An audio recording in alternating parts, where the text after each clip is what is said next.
Real Madridning naqd bu oyda 5 ta o'yini bor va bularni qayerdan ko'rish va qaysi sanalarda ekanligini hammasini aytib o'taman. Undan oldin like bosib, sahifamga obuna bo'lib qo'ying va do'stlaringizga ushbu videorolikni jo'natib qo'ying, chunki Real Madridning o'yini qachon ekan deb yurgan do'stlaringiz, tanishlaringiz juda ham ko'p bo'lishi mumkin.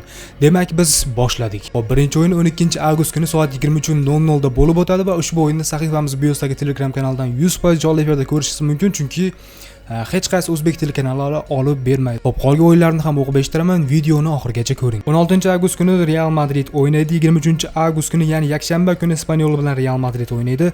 Payshanba kuni 27-avgust kuni Real Madrid hamda Real Sociedad o'yini bo'lib o'tadi. Xo'p, yana yakshanba kuni, ya'ni 30-avgust kuni Real Madrid Malaga klubiga qarshi o'ynaydi va shu oyda, ya'ni avgust oyining taqvimi shu bilan yopiladi. Xo'p, barcha o'yinlarni sahifamiz biosidagi Telegram kanalidan ko'rishlaringiz mumkin. Bu o'yinlarni hech qaysini MTRK kanallari na Zo'r hech qaysi olib bermaydi, ya'ni o'rtoqlik o'yinlarini. Xo'p, La Liga o'yini boshlanishiga ham o'zlaring bilib turibsizlar, juda ham oz qoldi. Xo'p, agarda bu videoning ikkinchi qismi chiqishini xohlasalaringiz like bosinglar, ya'ni 10 ta likedan oshgandan so'ng sentyabr oyi va oktyabr oyining taqvimini sizlarga o'qib eshitiraman va Telegram kanalimizdan bemalol kuzatib borishingiz mumkin. Barcha o'yinlarning translyatsiyalari va insaydlar ana shu yerdan topishlaringiz mumkin.